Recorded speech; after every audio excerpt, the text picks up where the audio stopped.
Tarjeta de lavadora Turbodrone no prende.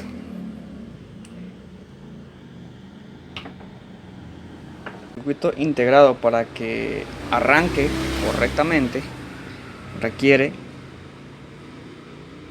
los 5 voltios de alimentación VCC. Requiere el reser que esté en un nivel alto también. Estoy midiendo el reser. Es el reser. Si está en 0, entonces no va a iniciar el controlador y va a estar constantemente reiniciándose. Y la tercera condición es que tenga el oscilador funcionando, que tenga el cristal oscilador, que en este caso lo cambiamos.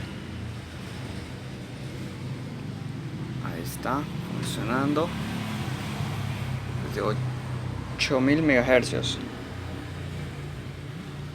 Ahí la vemos prender con su botón.